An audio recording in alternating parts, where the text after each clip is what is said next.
Hello friends, welcome back to my YouTube channel learning with fun.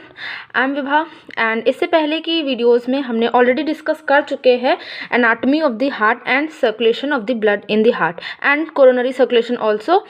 तो आज की video में हम लोग पढ़ने वाले हैं कंडक्शन सिस्टम ऑफ हार्ट। तो कंडक्शन सिस्टम ऑफ हार्ट की डेफिनेशन सबसे पहले देख लेते हैं कि what is the definition of conduction system of heart. So conduction system क्या होता है? It is a network of specialised cardiac muscles that is responsible for coordinated contractions in the heart. मतलब जो हमारा कंडक्शन सिस्टम होता है इसमें एक स्पेशल एबिलिटी होती है ऑटो रिदमिक एक्शन पोटेंशियल या फिर नर्व इम्पल्स को जनरेट करने की। तो इसको हम बोलते हैं कंडक्शन सिस्टम ऑफ हार्ट। तो चलिए स्टार्ट करते हैं, देखते हैं इसमें क्या क्या चीज़ें प्रेजेंट होती है हमारे हार्ट में जो कि कंडक्शन सिस्टम में अपना रोल प्ले करती हैं। तो सबसे पहले हमारे पास यहाँ पे एक स्पेशल स्ट्रक्चर होता है जिसको हम बोलते हैं एसए नोड। एसए नोड ये होता है हमारा एसए नोड।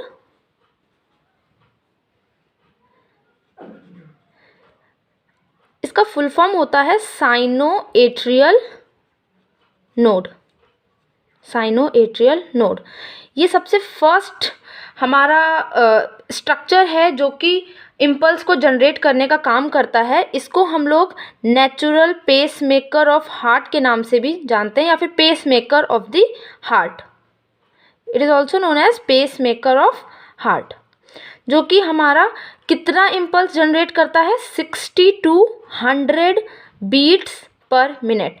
हमारा जो एसए नोड है मतलब कि साइनोएट्रियल नोड, उसकी लोकेशन होती है सुपीरियर वेना केवा और इन्फीरियर वेना केवा के मिडिल में ये प्रेजेंट होता है। और इसके अंदर कुछ स्पेशल कार्डियोमायोसाइट सेल्स होते हैं जो कि एक्शन पोटेंशियल को जनरेट करने का वर्क करते हैं। और ये इम्पल्स कितने रेट से प्रोड्यूस की जाती है? That is 60 to 100 beats per minute. अब ऐसे नोड से तो हमारी इम्पल्स जनरेट हो गई और ये पूरे एट्रियल चैम्बर्स में इसको डिस्ट्रीब्यूट कर दिया गया। देन इसके बाद हमारा एक और स्ट्रक्चर प्रेजेंट होता है जो कि इंटर एट्रियल सेप्टम में प्रेजेंट होता है, जिसको हम बोलते हैं AV node. Its name is AV node. AV node का फुल फॉर्म है atrio ventricular node. Atrioventricular node. तो जो हमारा एट्रियोवेंट्रिकुलर नोड है ये इसकी इम्पल्स होती है 40 to 60 बीट्स पर मिनट। मतलब कि हमारा जो एवी नोड है वो कितना इम्पल्स जनरेट करता है, कौन से रेट से इम्पल्स जनरेट करता है? 40 to 60 बीट्स पर मिनट। अब हमारा एसए नोड ने सबसे पहले इम्पल्स जनरेट किया, देन हमारा उसके बाद आया एवी नोड में। देन एवी नोड से हमारी कुछ स्पेशल बंडल्स निकलते हैं। ये बंडल्स जो होते हैं वो मसल फाइबर्स के होते हैं, जिसको हम बोलते हैं एवी बंडल्स और बंडल ऑफ हिस। इसको हम किसी किसी बुक में आपको मिल सकता है एट्रियोवेंट्रिकुलर बंडल नाम से या फिर बंडल ऑफ हिस। ये बंडल्स होते हैं मसल फाइबर्स को, जिसको हम बोलते हैं बंडल ऑफ हिस।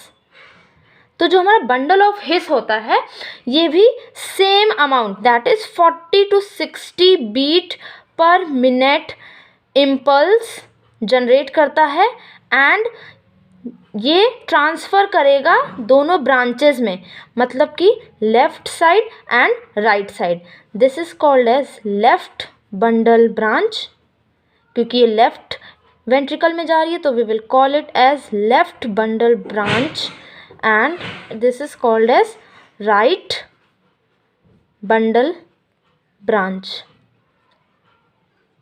ये भी हमारा सेम अमाउंट ऑफ इम्पल्स को कैरी ऑन करेगा that is 40 to 60 beats per minute in the muscles of the heart.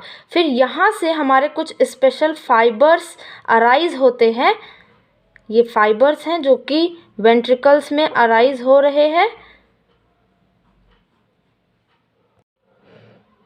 ये हमारे फाइबर्स हैं जो कि पूरे वेंट्रिकल्स में यूनिफॉर्मली डिस्ट्रीब्यूट करते हैं। इनको हम बोलते हैं पुरकिंजे फाइबर्स। इनका नाम है पुरकिंजे फाइबर्स, और ये सबसे लास्ट फाइबर्स होते हैं जो कि हमारे कंडक्शन सिस्टम में हेल्प करते हैं।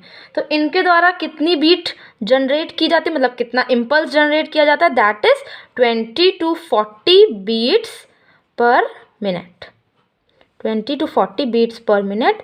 और ये हमारा लास्ट है जो कि इम्पल्स जनरेट और ट्रांसफ़र करने में हेल्प करता है। तो ये था हमारा conduction system of heart. Overall हमारे हार्ट में कैसे इम्पल्स का प्रोडक्शन होता है, कैसे उसका फ्लो होता है, एंड कैसे ये पूरे हार्ट में डिस्ट्रीब्यूट होती है यूनिफॉर्मली, इसको बोलते हैं कंडक्शन सिस्टम ऑफ हार्ट। एक बार हम फिर से इसको देख लेते हैं। सबसे पहले एसए नोड ने इम्पल्स जनरेट किया, जिसको हमने बोला था pace maker of the heart, 60 to 100 beats per minute के रेट से।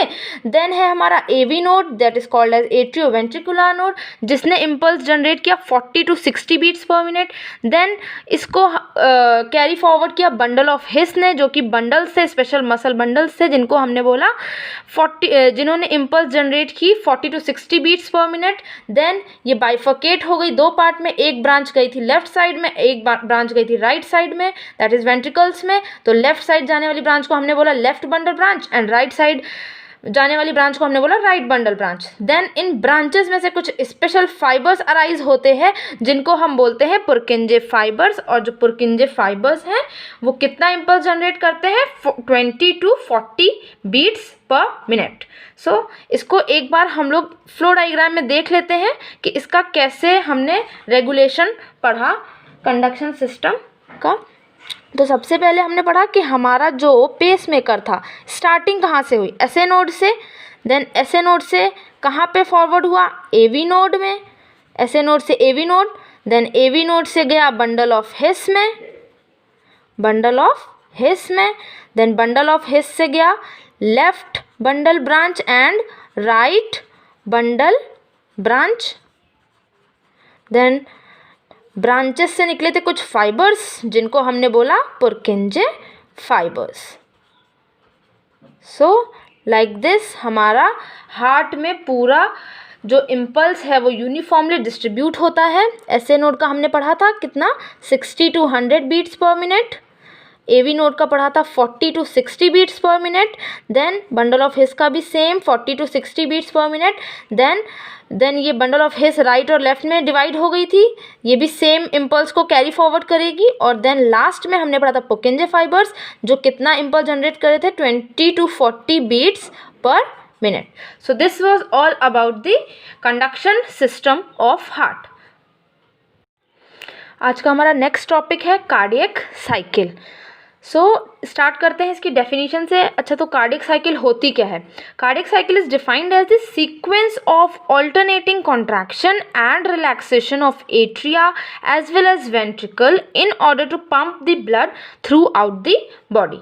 मतलब कार्डियक साइकिल को हम सिंपल लैंग्वेज में डिफाइन कर सकते हैं कि जो कार्डियक साइकिल है इसमें ऑल्टरनेट सीक्वेंस होता है, ऑल्टरनेट सीक्वेंस होता है किसका, कॉन्ट्रैक्शन का और रिलैक्सेशन का। मतलब हमारी हार्ट की जो मसल्स हैं उसमें ऑल्टरनेट हो रहा है कॉन्ट्रैक्शन एंड रिलैक्सेशन। अब ये जो दोनों इवेंट है कॉन्ट्रैक्शन एंड रिलैक्सेशन, ये क्यों हो रहे हैं, in order to pump the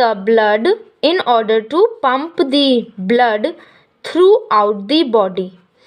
जब हमारा हार्ट कॉन्ट्रैक्ट करेगा तभी तो उसमें ब्लड की फिलिंग होगी, देन जब फिलिंग होगी तभी तो वो पूरी बॉडी में ब्लड को इजेक्ट करेगा ना, through the aorta to various systems. So this whole sequence of alternate sequence of contraction and relaxation of the cardiac muscles to pump the blood throughout the body is called as cardiac cycle। तो ये है हमारी simple सी definition cardiac cycle की। तो अगर हम events की बात करें, फिर स्टेप्स की बात करें कि हमारे कार्डियक साइकिल में कितने स्टेप्स होते हैं, तो हमारे स्टेप्स अगर देखें कार्डियक साइकिल में वो 3 होते हैं। दैट इज़ सबसे पहला है एट्रियल सिस्टोल। हम इस सिस्टोल के बारे में पहले भी बात कर चुके कि सिस्टोल क्या होता है, स्टेट ऑफ कॉन्ट्रैक्शन। अब ये कितने ड्यूरेशन के लिए होता है, ये होता है 0.1 सेकेंड के लिए। ये हमारा एट्रियल सिस्टोल है।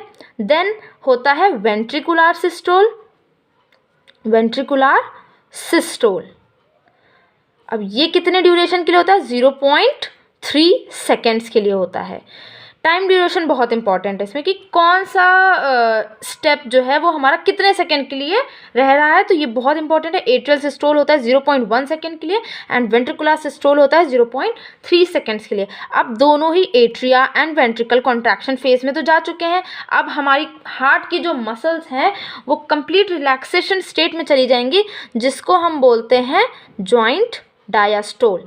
मतलब कि हमारी जो एट्रिया है और जो वेंट्रिकल है वो दोनों ही रिलैक्सेशन फेज में चले गए हैं।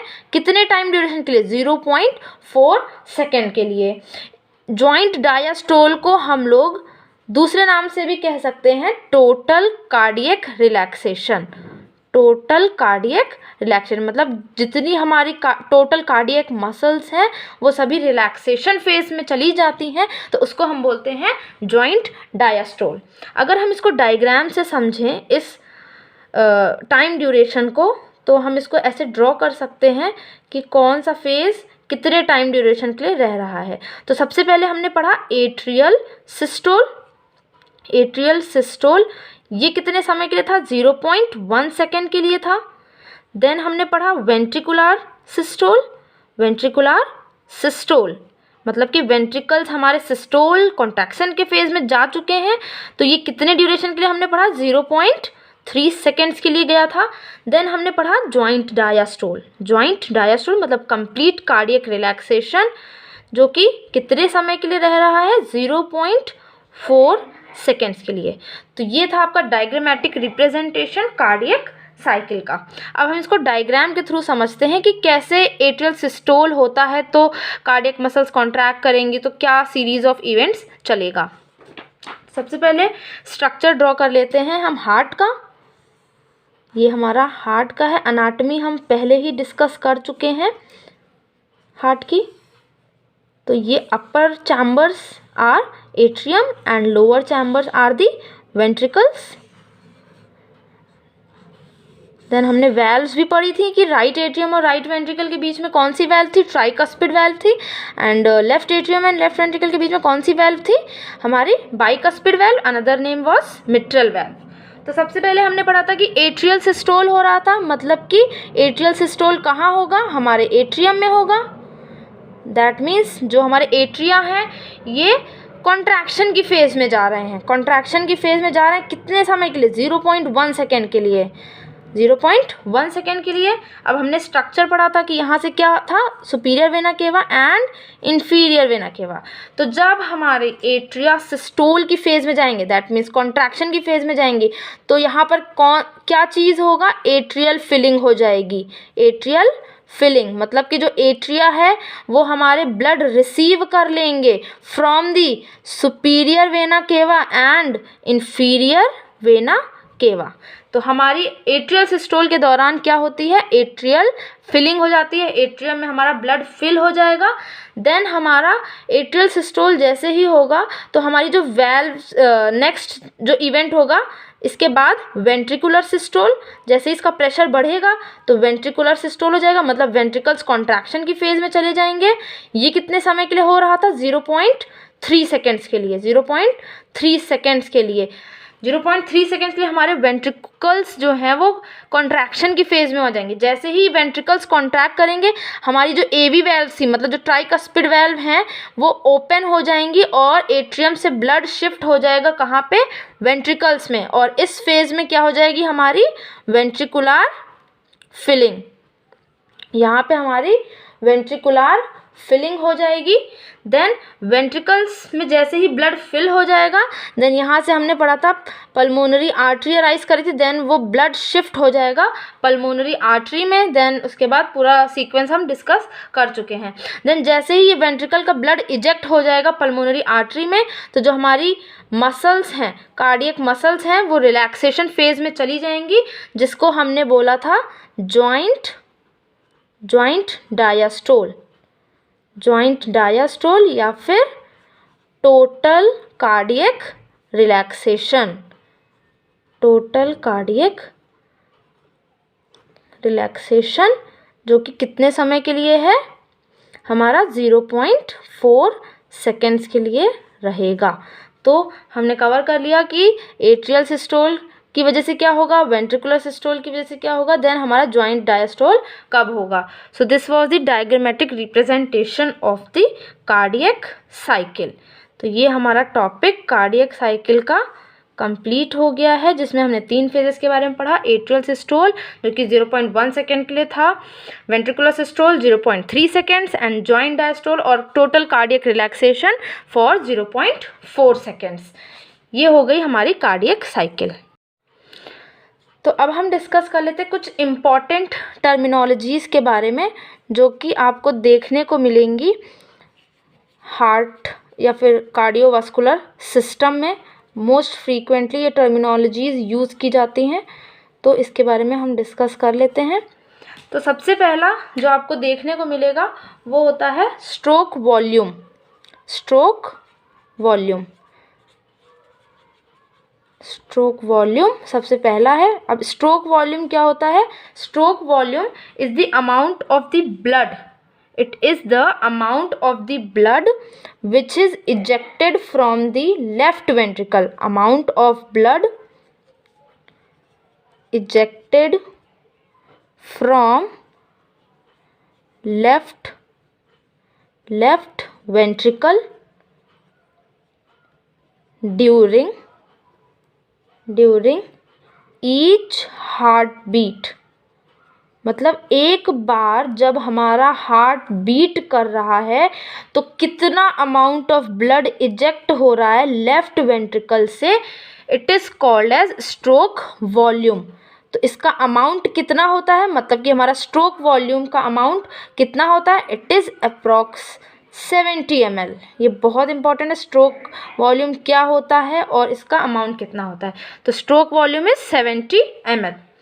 तो नेक्स्ट जो आपको देखने को मिलेगा that is cardiac output. Cardiac output, अब ये कार्डियक आउटपुट क्या होता है? It is the amount of blood ejected by, it is the amount of blood ejected by left ventricle in each minute। मतलब 1 मिनट में हमारा कितना amount of blood left ventricle से इजेक्ट किया जा रहा है, इसको बोलते हैं कार्डियक आउटपुट। कार्डियक आउटपुट, अब ये कार्डियक आउटपुट का अमाउंट कितना होता है? कार्डियक आउटपुट का अमाउंट होता है अप्रॉक्स 5 लीटर्स। 5 लीटर्स। हम लोग फॉर्मूला देख लेते हैं कि कार्डियक आउटपुट का फॉर्मूला कैसे ये 5 लीटर्स आता है हमारा। तो formula of cardiac output is stroke volume into heart rate. तो हमारा जो हार्ट रेट होता है वो ऑन एन एवरेज 60 to 100 होता है, बट हम उसकी एक एवरेज मिडिल वैल्यू लेते हैं that is 75 beats per minute. और स्ट्रोक वॉल्यूम हम ऑलरेडी देख चुके हैं कितना है, 7। हमारा कार्डियक आउटपुट जो आएगा दैट इज 5 लीटर्स। तो ये था हमारा आज का वीडियो जिसमें हमने डिस्कस किया कंडक्शन सिस्टम ऑफ हार्ट के बारे में कि इम्पल्स कैसे हार्ट में जनरेट होती है, कैसे ट्रांसफ़र होती है। देन उसके बाद हमने डिस्कस किया कार्डियक साइकिल के बारे में। देन एट लास्ट हमने कुछ इंपॉर्टेंट टर्मिनोलॉजीज़ देखी that is stroke volume and cardiac output जो कि इंपॉर्टेंट है हमारे कार्डियोवास्कुलर सिस्टम के लिए। So this was all about today. So अगर आपको ये वीडियो पसंद आया है तो प्लीज़ इसको लाइक करिए, शेयर करिए, कमेंट करिए। Thank you so much for watching my video.